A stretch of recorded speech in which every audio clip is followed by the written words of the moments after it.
இடம் வலம் நேயர்களுக்கு வணக்கம். இன்றைய நமது சிறப்பு விருந்தினராக காங்கிரஸ் கட்சியை சேர்ந்த திரு மோகன் குமாரமங்கலம் அவர்கள் நம்முடன் இருக்கிறார். வணக்கம் சார். வணக்கம். காங்கிரஸ் இன்னைக்கு ரொம்ப பரபரப்பா பேசிட்டு இருக்கிற ஒரு விஷயம் என்னன்னா, ஒரு நம்பிக்கை துரோகம் பண்ணிட்டாங்க அப்படின்றதுதான். இப்ப இந்த சட்டமன்ற தேர்தலுக்கு முன்னாடியே வந்துட்டு இந்த பிளவு ஏற்படும்னுட்டுன்னு அது எல்லாருமே எதிர்பார்த்த ஒண்ணு. தாவேகா கூட கூட்டணி வைப்பாங்க காங்கிரஸ் அப்படின்றது எதிர்பார்த்த ஒண்ணு. பட் ஆனா சட்டமன்ற தேர்தலுக்கு அப்புறம் அந்த தேர்தலுக்கு பிந்தைய கூட்டணியா அமைஞ்சிருக்கு தாவேகா காங்கிரஸ் கூட்டணின்னு சொல்லலாம். அது மட்டும் இல்லாம 2029 நாடாளுமன்ற தேர்தலுக்கும் இந்த கூட்டணி தொடரும்னு சொல்லி இருக்காங்க உங்க கட்சி தலைமை. யாரும் எதிர்பாராத வகையில விரைவா ஒரு கூட்டணி மாற்றத்தை காங்கிரஸ் செய்திருக்குன்னு சொன்னாலும் இது தேர்தல்ல ஒன்னா சேர்ந்து சந்திக்க உதவுமான்றது ஒரு பெரிய கொஸ்டின் மார்க்கா இருக்கு. எதிர்த்தரப்புல திமுகவும் சரி அதிமுகவும் சரி இணைஞ்சு ஒரு பொது வேட்பாளரை கூட நிறுத்தலாம்னு சொல்லப்படும் சூழல்ல தாவேகா காங்கிரஸ் கூட்டணி களத்துல எந்த அளவுக்கு எதிர்வர்ற இடைத்தேர்தல்கள் ஆகட்டும் இல்ல நாடாளுமன்ற தேர்தல்கள் ஆகட்டும் வெற்றி பெறும்னு நீங்க நம்புறீங்க? பெருமளவு தான் வெற்றி பெறும் நான் நம்புறேன். ஏன்னா நீங்க நீங்க ஒரு நல்ல விஷயம் சொன்னீங்க. நீங்க ஆக்சுவலி இந்த தேர்தல் கூட்டணி அமைவதற்கு முன்பாகவே நிறைய கேள்விகள் இருந்தது காங்கிரஸ்ல. பெருமளவு காங்கிரஸ் தொண்டர்கள் நம்ம திமுக விட தாவேகாவோட போனாதான் நன்றாக இருக்கும் என்று நாங்க நம்பினோம். ஆனா சூழ்நிலை அப்படி எப்படி அமைந்ததுன்னா, சட்டமன்ற உறுப்பினர்கள், பாராளுமன்ற உறுப்பினர்கள் எல்லாருமே நம்ம பெரும்பான்மையானவர்கள் நம்ம டிஎம்கேவோட போகலான்னா முடிவுக்கு வந்தாங்க. அதனால திமுகவோட கூட்டணி தொடர்ந்தது. அதுக்கு பிறகு ஒரு சூழ்நிலை என்ன வந்ததுன்னா, யாருக்கு தனி பெரும்பான்மை கிடைக்கல. அந்த நேரத்தில் நாங்கள் தாவேகாக்கு ஆதரவு தெரிவிக்காமல் இருந்திருந்தாலும் ஜனாதிபதி ஆட்சி வந்திருப்போம். அப்போ பிஜேபி தமிழகத்துள்ள நுழைந்ததுக்கு ஒரு வாய்ப்பு வந்திருக்கும். அது வேண்டாம் சொல்லிட்டு தான் அந்த ஆதரவு நாங்கள் தெரிவித்தோம். இதில் நம்பிக்கை துரோகம் எல்லா வார்த்தை நான் நினைக்கிறேன். திமுக நிறைய மனக்கசப்புகள் இருக்குது. அது கொஞ்சம் நாள் தீர்ந்துடும் நினைக்கிறேன். பட் அது ஒரு தேவையான ஏன்னோ யூஸ்லெஸ் டேர்ம்ஸ் நான் நினைக்கிறேன். அது பயன்படுத்தக்கூடாது. சரி, பயன்படுத்திக்கிறாங்க. தொடர்ந்து நம்ம தலைவர்களுக்கு எதிராக பேசிட்டு இருக்காங்க. அதுக்கு முந்தானேத்தே இந்தியா கூட்டணியோட கூட்டத்தில் கூட தலைவர் ராகுல் காந்தி தெளிவாக சொல்லியிருக்காரு, நீங்கள் எவ்வளோ வேணால் திட்டலாம், ஆனால் எனக்கு தெரியும் இந்தியனுடைய அரசியலமைப்பு சட்டத்தை பாதுகாக்கும் போது நீங்கள் நம்ம என் கூட நிற்பீங்க. ரொம்ப பெருந்தன்மையாக அவர் பேசியிருக்காரு. இதுதான் காங்கிரஸோட நிலைப்பாடு.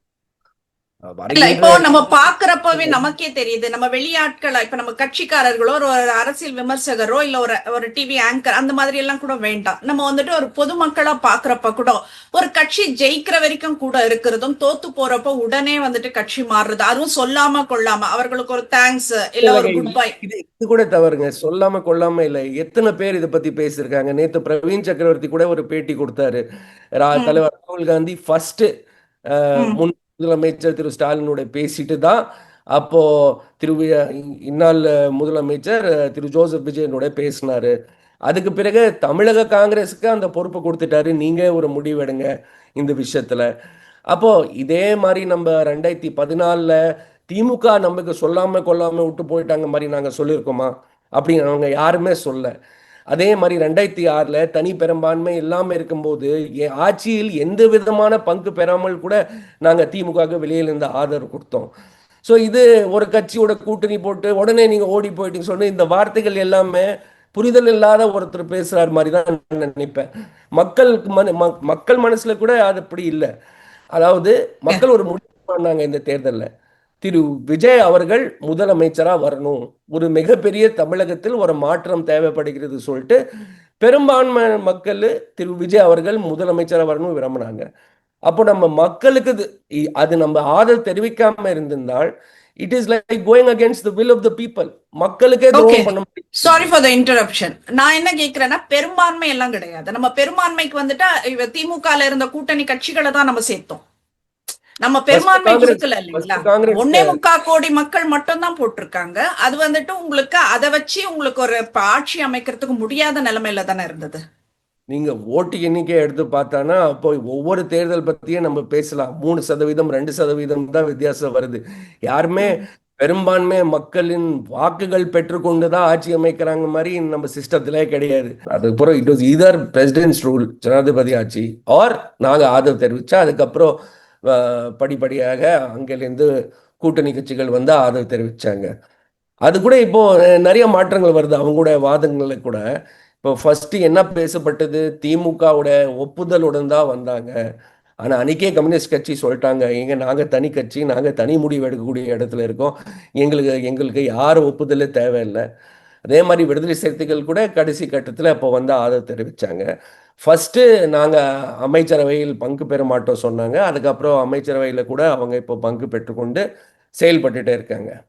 ஸோ இதில் நிறைய மாற்றங்கள் வந்திருக்குது இப்போ கடந்த ஒரு மாசத்துல. பட் என்னை பொறுத்த வரைக்கும் நமக்கு வேற ஆப்ஷன் இல்லாம இருந்ததுங்க.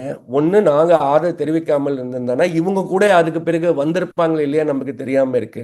அப்போ ஜனாதிபதி ஆட்சி வந்திருந்தானா பிஜேபி கண்ட்ரோல்ல தான் இது ஆட்சியே இருந்திருக்கும். அது தமிழகத்துக்கு நல்லது இல்லை. அந்த ஒரு அந்த ஒரு அது உணர்ந்து தான் நாங்க இந்த முடிவுக்கு வந்தோம். ஓகே, கொஞ்சம் வெயிட் பண்ணிருந்தா ஒரு புது சோஃபா ஆச்சும் கிடைச்சிருக்கும்ல.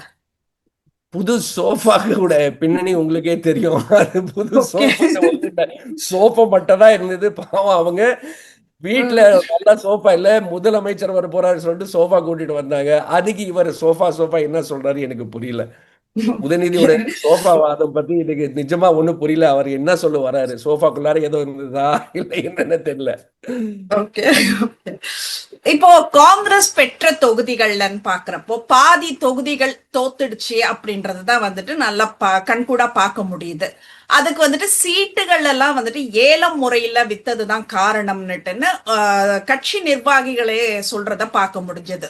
காங்கிரஸ் கட்சியில இருந்தே நிறைய பேர் சொன்னாங்க. அதுக்கப்புறம் நிறைய மகளிர் எல்லாம் விலகினாங்க. இப்ப தேர்தலுக்கு முன்னாடில இருந்தே காங்கிரஸ் மாநில தலைமை மீது வந்துட்டு அதிருப்தி கட்சியினருக்கு இருந்ததை பார்க்க முடிஞ்சது. தொண்டர்கள் விருப்பம் ஒன்னா இருக்க தலைமை வந்துட்டு ஒரு முடிவு எடுத்திருக்குன்னு பேசப்பட்டுச்சு. இப்ப அதோட தொடர்ச்சியா தான் இந்த தேசிய தலைமையும் மாநில தலைவர் மேல அதிருப்தியில இருந்ததா வந்துட்டு அதுவும் ஒரு காசிப் மாதிரி போயிட்டு இருந்தது. இப்ப மாநில தலைவர் மாற்றப்படலாம்னு ஒரு செய்தி வருது.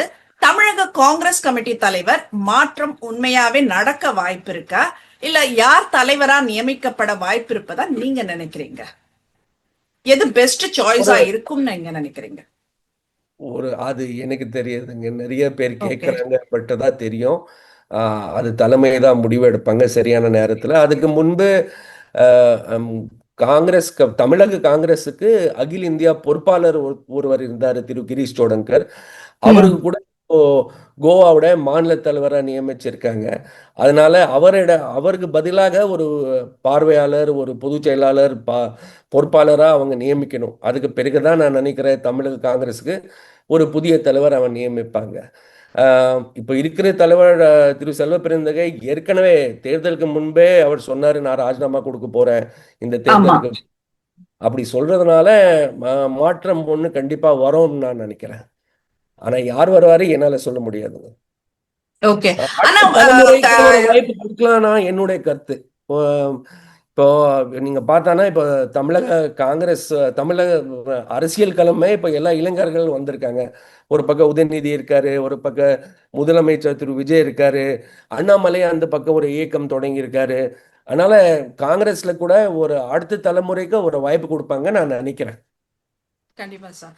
நீங்க 50 வயதை எட்டியவர்களும் இளைஞர்கள் சொல்றதுதான் வந்துட்டு ரொம்ப சந்தோஷமா இருக்கு. இதுவும் வந்துட்டு ஒரு நாகரிக அரசியலா நம்ம எடுத்துக்க முடியுது. அரசியல்ல 50 வயசு எல்லாம் ஒரு இளைஞரோட வயசு தான் நாம சொல்லணும். மற்ற துறைகள்ல இல்ல மற்ற வேலைகள்ல எல்லாம் 50 மிடில் வயசு கூட சொல்லலாம், இல்ல கொஞ்சம் சீனியரை கூட சொல்லலாம். ஆனா அரசியல்ல இது டீனேஜ் வயசுக்கு சமமா தான் நான் சொல்லணும். அப்போ யங்கஸ்ட்னாக்கா ஜெயலலிதா அம்மையார்னு எடுத்துக்கலாம். எடுத்துக்கலாம். ஓகே. இப்போ உட்கட்சி பூசல்னுட்டு ஒண்ணு இருந்தது இல்லைங்களா? ஏன்னா இந்த தேர்தல் முடிச்சதுக்கு அப்புறம் செல்வ பெருந்தகை அவர் மீது வந்துட்டு நிறைய குற்றச்சாட்டுகள் எல்லாம் வச்சு இப்ப ஹசீனா மேடம் எல்லாம் வெளியில போனாங்க. அத பத்தி நீங்க என்ன நினைக்கிறீங்க சார்? ஒவ்வொரு தேர்தல்ல இந்த மாதிரி நடக்குது. நாங்க எல்லாம் ஆதாரம் இல்லாமல் பேசக்கூடாது சொல்லிட்டு நான் பேச மாட்டேன். போன தேர்தலில் கூட இந்த மாதிரி குற்றச்சாட்டுகள் இருந்தது. போன சட்டமன்ற தேர்தலில் அதுக்கு முன்பு நினைக்கிறேன் திரு ஜாசி ராணி மகிழா காங்கிரஸ் தலைவி இருந்தாங்க. அவங்க கூட ஒரு ப்ரெஸ் மீட் நடத்திட்டு குற்றச்சாட்டு சொல்லிட்டு போனாங்க. ஸோ அதிருப்தியில் அவங்க சொல்றாங்களோ அல்லது இதுக்கு ஏதோ ஒரு ஆதாரம் இருக்கிறதோ எனக்கு தெரியல. இப்போ அவங்க ஒரு ப்ரூஃப் கொடுக்காம பேசினானா அதுக்கு நம்ம கமெண்ட் பண்ணக்கூடாது. அதனாலதான் கட்சிக்குள்ளார இருக்கிற மூத்த தலைவர்கள் இது விசாரணை நடத்துறாங்களா இல்லையா கூட எனக்கு தெரியல. ஆனா ஆமா, நீங்க சொல்ற மாதிரி வெளிப்படையாக நிறைய குற்றச்சாட்டுகள் விதிக்கப்பட்டிருக்கிறது. ரூம்குள்ளாரே நிறைய பேர் இதை பத்தி பேசியிருக்காங்க. ஓகே, தோல்விக்கு இதெல்லாம் கூட ஒரு காரணமா எடுத்துக்கலாங்களா? இல்லைங்க, இது ஒரு அலை இருந்தது. எனக்கு தெரிஞ்சு நீங்க எவ்வளவு நல்ல வேட்பாளர், எவ்வளவு நல்ல தொகுதி தேர்ந்தெடுத்திருந்தாலும் கூட வெற்றி வாய்ப்பு இந்த தேர்தலை இழந்துருவீங்க. ஏன்னா ஓகே, மக்கள் வேட்பாளர் யாரு பார்க்கல, ஜாதி பார்க்கல, எதுவுமே பார்க்கல. அவங்க விஜய் பார்த்தாங்க. விஜய்க்காக தான் ஓட்டு போட்டாங்க. அந்த அடிப்படையில தான் எல்லாருமே ஜெயிச்சுட்டு வந்திருக்காங்க.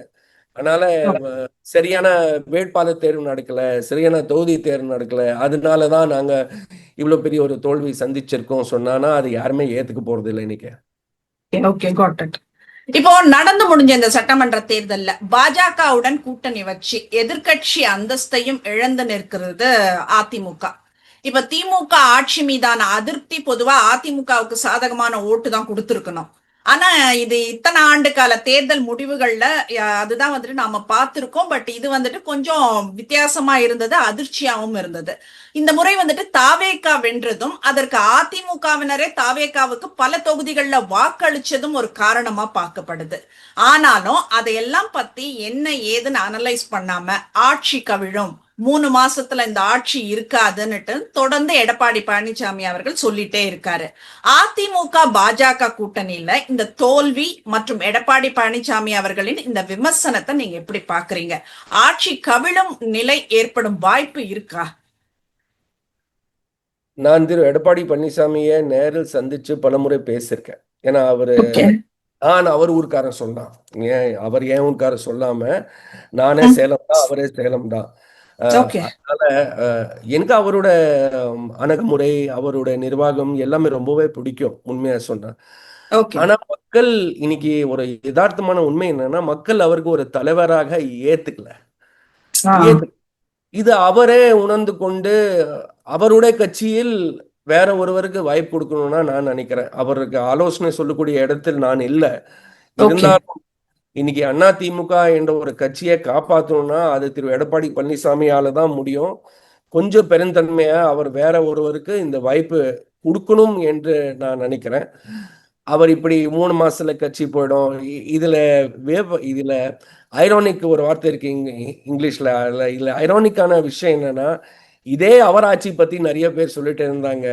3 மாசத்துல போயிடும், 5 மாசத்துல போயிடும். ஆனா 5 ஆண்டுகள் அவன் ஆட்சி நடத்தினாரு எப்படியே அடிச்சு பிடிச்சு.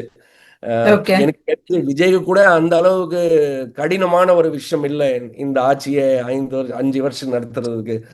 அவர் மனசுல இருக்க விருப்பத்தை மட்டும் தான் தெரிவிக்கிறாரு. இதுக்கு உண்மைக்கு சம்பந்தமே இல்லை.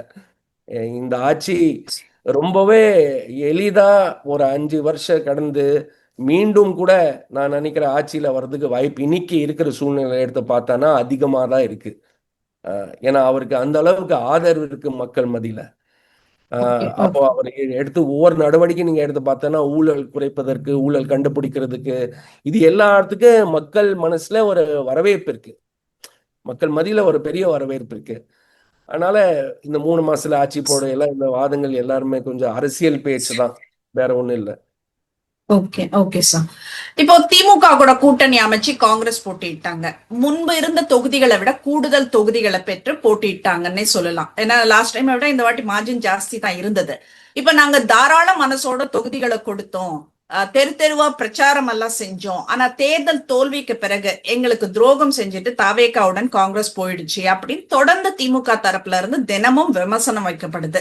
இது வந்துட்டு ஒரு வாடிக்கையா இருக்கு. இதை பார்க்க முடியுது நம்மனால. இப்ப திமுகவும் காங்கிரஸ் துரோகம் செஞ்சிடுச்சு அப்படின்றது வந்துட்டு அட்லீஸ்ட் ரியலைஸ் பண்றாங்களா? இதை நான் ஆல்ரெடி நீங்க சொல்லிட்டீங்க. But still I just want to என்ன சொல்ல ஹைலைட் தட் வேர்ட் துரோகம்ன்றதை நான் ஹைலைட் பண்ணணும் தான் திருப்பி திருப்பி கேட்கிறேன் நான். இது உண்மை நிலவரம் என்ன? இதுல துரோகம் எனக்கு புரியல, நிஜமா சொல்றேன். ஐ மீன் எங்கே இருக்கு இது துரோகம்? எங்கே இருக்கு? ஃபர்ஸ்ட் நாங்க சொல்லிட்டோம் எதனால நாங்க போயிட்டு ஆதரவு தெரிவிக்கிறோம். அவங்க ஆக்சுவலி விளக்கம் சொல்ல வேண்டியது இடத்துல இருக்காங்க. என்ன விளக்கம்னா, அவங்க வெளியிலிருந்து அண்ணா திமுகக்கு ஆதரவு தெரிவிச்சுட்டு திரு ஜோசப் விஜயன் தாவேக்காக்கு ஆட்சி அமைக்கும் அமைக்காமல் வைக்கிறதுக்கு அவங்க ஒரு சதி நடத்தினாங்களா இல்லையா? இது பல பேர் சொல்லியிருக்காங்க. இப்ப கம்யூனிஸ்ட் கூட சொல்லியிருக்காங்க, விடுதலை ம். சிறுத்தைகள் படியா இதை பத்தி சொல்லியிருக்காங்க. அவங்க கருத்து கேட்கப்பட்டது இந்த விஷயத்துல. இப்ப எங்களுக்கு முக்கியம் என்னன்னா, தமிழக மக்களின் விருப்பம், தமிழக மக்கள் எடுத்த முடிவை நாங்க மதிக்கணும், காப்பாற்றணும். அதுதான் எங்களுக்கு முக்கியம். இப்ப திமுக ஓகே. என்ன தமிழக மக்கள் என்ன முடிவு எடுத்தாலும் எங்களுக்கு அதை பத்தி கவலை இல்லை. திரு விஜய் அவர்கள் தாவேகா ஆட்சிக்கு வரக்கூடாது. ஸோ யார் ம். துரோகம் தமிழக மக்களுக்கு காங்கிரஸ் துரோகம் பண்ணக்கூடாதுன்னா எங்களோட எண்ணம். ஓகே. இல்ல இப்ப அவங்களோட பதில் என்னவா இருக்குன்னா, திராவிடம் தான் வந்துட்டு தமிழ்நாட்டை ஆளணும். இப்ப நீங்க தாவேக்கால ஒரு திராவிடம் வச்சிருந்தாக்க விஜய் கூட ஆள விட்டுருப்பாங்கன்றதுதான். சரி சரி, திராவிடம் தான் தமிழகத்தை ஆளணும் என்றால் அப்ப பாரதிய ஜனதா கட்சி சார்ந்து பாரதிய ஜனதா கட்சிக்கு அடிமை இருக்குது அண்ணா திமுக நீங்க ஆள வைத்தால் அது திராவிடம் தான் தமிழகத்தை ஆளுகிறது மாதிரியா?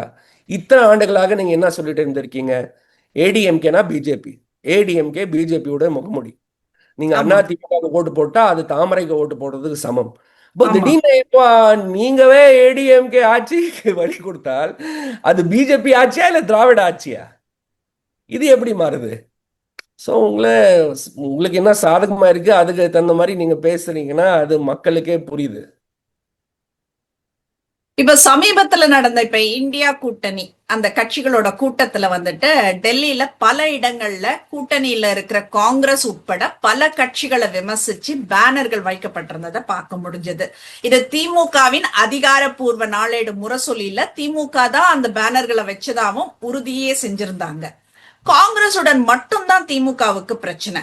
அப்படிங்கிற சூழல்ல மத்த கட்சிகளையும் திமுக பகச்சிக்கிறத எப்படின்னு பாக்குறீங்க நீங்க? ஏன்னா இப்போ சமீபத்துல RS பாரதி அவர்கள் சொல்றது போல 3வது அணி அமைக்க இது போல விமர்சனங்கள் எல்லாம் ஒரு முட்டுக்கட்டையா அமையாதுங்களா? திராவிட முன்னேற்ற கழகத்தின் செயல் கொஞ்சம் ஒரு இம்மெச்சோர் முதிர்ச்சியற்ற செயல் தான் சொல்லுவேன் நான். ஓகே. போயிட்டு டெல்லியில ஒரு கூட்டம் நடக்கும்போது அது அது மட்டும் இல்லை, அவங்க கட்சியில யார் சொன்னாங்க எனக்கு தெரியல, ஆனா பேப்பர்ல வந்தது அவன் 3வது ஒரு அணி அமைக்கிறதுக்கு முயற்சி பண்ணாங்க. இது வரலாறுல எங்கேயோ வெற்றி பெறல. எதனால இப்படி செய்யறாங்க எனக்கு புரியல. சற்று நேரம் அவங்க கட்சியை கவனித்து கொண்டு தமிழகத்தில் மீண்டும் அவங்க எப்படி வெற்றி பெறணும் என்று அது மீது அவங்க கவனம் செலுத்தலாம். இது எல்லாம் தேசிய அரசியல் பத்தி பேசாமல் காங்கிரஸ் கட்சியை விமர்சிக்காமல் அவங்க கட்சி எப்படி எதனால தோத்துது சரி பாருங்க. அவங்க இத்தனை ஆண்டுகளாக காங்கிரஸ் கூட இருந்து தொடர்ந்து கூட அவங்க தலைவர் சில நேரத்துல காங்கிரஸை விமர்சித்தே இருப்பாங்க. இங்க இருக்காங்க காங்கிரஸ்காரங்க ஊருக்கு 5 பேர் கூட இல்லை, அவங்களுக்கு என்ன ஓட் பேங்க் இருக்கு, நம்ம ஒரு சுமையை அவங்க எடுத்துட்டு போயிட்டே இருக்கோம், அந்த மாதிரி எல்லாம் நிறைய விமர்சனம் வந்தது. சரி இப்போ காங்கிரஸ் விட்டு போயிடுச்சு, உங்களுக்கு நீங்க சந்தோஷப்படணும். நீங்க எதுக்கு இவ்வளவு வருத்தம்? நம்ம ஒரு பேர்டனா தான் நீங்க பார்த்தீங்க. இப்போ அந்த ஓகே. பேர்டன் எதுக்கு நீங்க இவ்வளோ கொந்தளிக்கிறீங்க எனக்கு புரியல. டெல்லி வரைக்கும் போயிட்டு போஸ்டர் ஓட்டுறது வேலை, இது எல்லாமே வெரி இம்மெச்சோர் பிஹேவியர். யார் பண்ணார் அந்த கட்சி எனக்கு தெரியல. ஒரு நம்பிக்கை இருக்கு எனக்கு, முன்னாள் முதலமைச்சர் இதுக்கு ஒப்புதல் கொடுக்க மாட்டாரு. ஏன்னா அவர் கொஞ்சம் ஸ்டேட்ஸ்மேன் லெவல்ல தான் இத்தனை ஆண்டுகளாக ஆட்சி நடத்தினாரு. பட் அவரே இந்த விஷயத்துக்கு பண்ணார்னா மேபி இட் இஸ் அவர் மேபி திரு உதயநிதி அவருடைய தலைமையோட பாணி இதுதான் இருக்கு. இது அவங்க எதிர்காலத்துக்கு நல்லா இருக்காதுன்னு நான் நினைக்கிறேன்.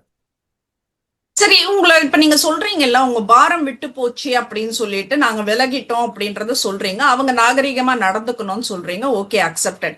பட் மாணிக்கம் தாகூர் சார் வந்துட்டு தொடர்ந்து இப்ப அவங்க பாஜகவோட கூட்டணி வைக்க போறாங்க அப்படின்றத சொல்றாங்க. இப்ப நீங்க வெளியில விலகி போயிட்டீங்க, அவங்க யார் கூட கூட்டணி வச்சா உங்களுக்கு என்ன?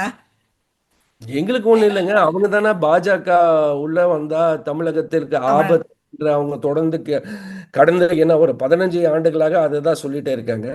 இப்ப திடீர்னு பாஜகவுடைய அவங்க கூட்டணிக்கு போனான்னா அப்போ அவங்களுக்கு தேவை வெறும் பவர் தான், அதிகாரம் தான். அவங்களுக்கு கொள்கை கோட்பாடு ஒண்ணுமே கிடையாது, அதிகாரம் தான் அவங்களுக்கு தேவை என்று நிரூபிக்கும். அந்த அந்த முடிவு அந்த இஷ்யூவை ஆக்சுவலி முற்றிலும் போய் அவங்க இந்த இந்த இந்த இன்று வரை போய் சொல்லிட்டு இருக்காங்க மாதிரி அந்த அந்த ப்ரூவ் ஆயிடும் அந்த இஷ்யூ. ஓகே. அதனாலதான் திரு மாணிக் தாகூர் அப்படி சொல்றாரு. அவன் பாரதிய ஜனதா கட்சி சார்ந்து அதிமுக பாரதிய ஜனதா கட்சிக்கு அடிமை இருக்கின்ற அதிமுகக்கு ஆட்சிக்கு கொண்டு வரலாம்னு நான் பிளான் போட்டாங்க. அதுல என்ன தெரியுது? இதுதானே அவங்க சொன்னாங்க. அவங்களோட வாதங்களை எடுத்து தான் நாங்க பேசுறோம். நீங்க ஓகே. என்ன ஏடிஎம்கே பிஜேபியோட அடிமை. அப்ப ஏன் ஏடிஎம்கே ஆட்சி கொண்டு வருவதற்கு நீங்க முயற்சி பண்ணீங்க? அதுக்கு ஒரு நாள் கூட அவங்க பதில் கொடுக்காம இருக்காங்க. ஓகே. இப்ப நீங்க சொன்ன மாதிரி இப்ப நம்ம பேசின மாதிரி தான் இப்ப மத்தியில வந்துட்டு பொதுவா காங்கிரஸ் அப்படி இல்லைனாக்கா பாஜக இப்படிதான் வந்துட்டு ஒரு கூட்டணி, இந்த ஒரு கூட்டணியில தான் வந்துட்டு ஒரு இது இருந்தது. ஆனா இந்த ரெண்டு கூட்டணிகள் தான் வந்துட்டு இது வரைக்கும் ஒரு நிலையான ஆட்சி கொடுத்திருக்கு. அப்படின்றப்போ தேர்தலுக்கு அப்புறம் இந்த மூன்றாம் அணி ஆட்சி அமைச்சவங்க அதுக்கப்புறம் வந்துட்டு இந்த ஆட்சி கவிழ்ப்பை சந்திச்சாங்க அப்படின்றதான் நம்ம பார்த்திருக்கோம். யாரோ ஒரு நிலையான ஆட்சி கொடுக்கல அப்படின்றதுதான். அப்படியான நான் ஒரு கேள்வி கேட்கிறேன். மூன்றாவது அணியில யார் வருவாங்க கூட? பிஆர்எஸ் வருமா தெலுங்கானால? அவங்களோட நிலைமை என்ன இருக்கு இன்னைக்கு தெலுங்கானால? யார் வருவாரு? நாயுடு வருவாரா? அவர் தான் பிஜேபியோட இருக்காரு, அவர் வர முடியாது. எந்த மூணாவது அணிக்கு வரும்? இன்னைக்கு திருமதி மம்தா அவர்கள், செல்வி மம்தா அவர்கள் மீண்டும் அவங்களுடைய கட்சியை காங்கிரஸ்ல இணைக்கலாம் என்று பேசிட்டு இருக்காங்க. சுப்ரியா சுலே அவர்கள் மீண்டும் என்சிபி காங்கிரஸ் இணைக்கலாம் என்று பேச்சு ஓடிட்டே இருக்குது. இந்த நேரத்துல எல்லாம் காங்கிரஸ் கூட்டணியே வேண்டாம் சொல்லிட்டு டிஎம்கேட கூட்டணிக்கு போவாங்களா? யார் போற? இந்த மூணாவது அணியில பேசுறதுக்கு நல்லா இருக்கு, நாங்க ஒரு மூணாவது அணி அமைக்க போறோம், அப்படி எல்லாம் மக்களாட்சி காப்பாத்த போறோம் எல்லாம் சொல்ல அவங்க. ஆனா யார் சேர போற இந்த மூணாவது அணியிலன்னா என்னோட கேள்வி. இது வெற்றி பெறவே முடியாது. சோ இது தெரியல. அதான் நான் சொல்றேன், இது முதற்சியற்ற பேச்சுகள், செயல்கள், நாகரிகம் இருக்கிறது இல்லையா, அது ரெண்டாவது விஷயம். ஒரு பொலிட்டிக்கல் மெச்சூரிட்டியோட பேசுற மாதிரி எனக்கு தெரியல. ஓகே, அதுதான் நான் கேட்க வந்தேன். இது உங்களோட பார்வையில எப்படி இருக்கு, இந்த மூன்றாவது அணி எப்படி இருக்குன்னு சொல்லிட்டுன்னு. இப்ப அடுத்தது நம்ம தாவேக்கா அரசு பார்க்கலாம். இப்ப ஒரு மாசம் நிறைவடைந்துச்சு அப்படின்றத பார்க்க முடியுது. நிறைய அதிகாரிகள் மாற்றத்தை பார்த்திருக்கோம். அமைச்சர்கள் எல்லாம் திடீர்னு நடவடிக்கையை எடுக்கிறதெல்லாம் பார்த்திருக்கோம். அதே நேரம் வந்துட்டு இப்போ நாம இன்டர்வியூ எடுக்கிறப்பவே 2 வாட்டி உங்களுக்கு பவர் கட் ஆச்சு. ஸோ இந்த மின்வெட்டு பிரச்சனை ஆகட்டும், இதெல்லாம் ஒரு பெரிய பிரச்சனையா இருப்பதா பார்க்க முடியுது. இந்த ஒரு மாச காலமாவே இந்த தாவேக்கா அரசோட செயல்பாடு எப்படி இருக்கிறதா நீங்க பாக்குறீங்க? என்ன சொல்றது, கொஞ்சம் நம்ம மனசாட்சியோடவே பேசலாம்ன்றதுதான். மக்கள் எதிர்பார்ப்பை இந்த கூட்டணி அரசு முழுமையா நிறைவேற்றும் நினைக்கிறீங்களா? மனசாட்சியோட பேசணும்னா 30 நாள் ஒரு டைமே இல்லைங்க ஒரு ஆட்சிக்கு ஜட்ஜ் பண்ணதுக்கு. இவ்வளவு சீக்கிரமா நீங்க ஜட்ஜ் பண்ண வந்துட்டீங்க. நீங்க அட்லீஸ்ட் குறைந்தபட்சம் 100 நாள் கூட எடுத்து பேசுவோம். நீங்க வேற எந்த இடத்துல ஆட்சி வந்தானா ஃபர்ஸ்ட் 100 டேஸ் சொல்லுவோம் அந்த ஆட்சி. 30 நாள்ல உடனே எல்லாமே மாத்தணும் சொன்னா அது எப்படிங்க சாத்தியம்? அது இதுக்கு முன்பு நீங்க தானே சொன்னீங்க நாங்க மாத்தணும்னு கேட்கல, யாருமே மாத்தணும்னு கேட்கல, மாற்றம் கொடுக்கறோம், நீங்க தான் வந்தீங்க. ஆமாங்க, மாற்றம் கொடுக்கறோம். மாற்றம் கொண்டு வர்றதுக்கு ஒரு பெரிய சிஸ்டமே மாற்ற வேண்டியது இருக்கு. கரெக்ட். அவங்களுடைய நடவடிக்கையில அவங்களுடைய எண்ணம் தெரியுதா இல்லையா? ஃபர்ஸ்ட் கேள்வி. அவங்களுடைய எண்ணம் என்ன? அவங்க என்ன பண்றாங்க? அவங்க ஒவ்வொரு இடத்துல அமைச்சர் போகும்போது அவங்களுடைய அணுகுமுறை என்ன இருக்கு? எப்படி பேசுறாங்க? எந்த விஷயத்துல அவங்க கவனத்தை செலுத்துறாங்க? இது எல்லாம் பார்க்கும்போது தெரியுதுன்னா அவங்க சிஸ்டம் கிளீன் அப் பண்ணதுக்கு முயற்சி பண்றாங்க. எனக்கு அப்படிதான் தெரியுது. உங்களுக்கு பார்க்கும்போது என்ன தெரியுது தெரியல. எனக்கு பார்க்கும்போது சரி, they are trying to clean up the system.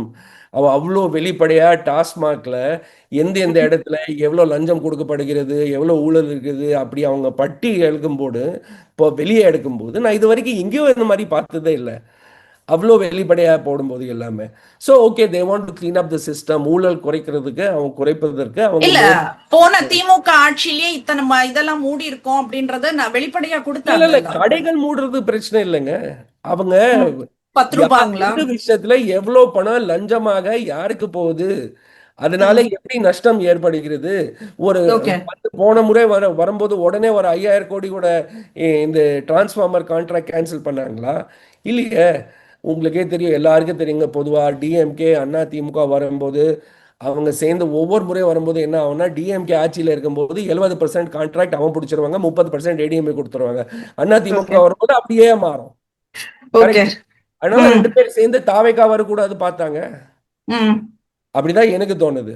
So இப்போ அவங்க 30 நாள் தான் ஆகுது. அவன் இப்போ சிங்கப்பெண் ஃபோர்ஸ் லான்ச் பண்ணியிருக்காரு இன் 30 days. பெரிய விஷயம். கையெழுத்து போடுறது இஷ்யூ கிடையாது. நடைமுறை கொண்டு வர்றதுதான் பெரிய இஷ்யூ நம்ம சிஸ்டம்ல. 30 days is too short a time. இன்னும் கொஞ்சம் கால அவகாசம் அவங்க கொடுத்துட்டு அதுக்கு பிறகு நீங்க 100 நாள் 150 நாள் கழிச்சு நீங்க சொல்லலாம் அவன் எந்த மாதிரி நடவடிக்கை எடுத்திருக்காங்க, அவன் ஆட்சியோட பர்ஃபார்மன்ஸ் என்ன இருக்கு நீங்க கணிக்கலாம். இப்போதைக்கு இட்ஸ் டூ early என்னை பொறுத்து. சோ உங்களோட நம்பிக்கையை நாங்க எதுவும் சொல்றதுக்கு இல்ல. நீங்க கூட்டணியில இருக்கிறதுனால இந்த மின்வெட்டுகள் எல்லாம் கொஞ்சம் நீங்களும் சொல்லி சரி பண்ணீங்கன்னா கொஞ்சம் பெட்டரா இருக்கும்னு நினைக்கிறேன். ஏன்னா எங்களுக்கும் ஆபீஸ்ல நிறைய பாதிப்பு இருக்கு மின்வெட்டுனால. சோ அது சரி, கொஞ்சம் மேடம், மின்வெட்டு எப்படி சரி பண்ண முடியும் நீங்க நினைக்கிறீங்க? உங்களுடைய இல்ல, பார்வை. நீங்க நாங்க வந்து மாற்றமே கேட்கலங்க. நீங்க தான் மாற்றம். எங்களுக்கு அந்த போன 5 பீரியட்ல வந்துட்டு என்ன சொல்றது, என்ன மாற்றம் வேணும்னுட்டு எங்களுக்கே தெரியாம இருந்தது. பட் நீங்க வந்துட்டு அந்த மாற்றம் நாங்க குடுக்கறோம் சொல்லிட்டு உள்ள நுழைஞ்சீங்க.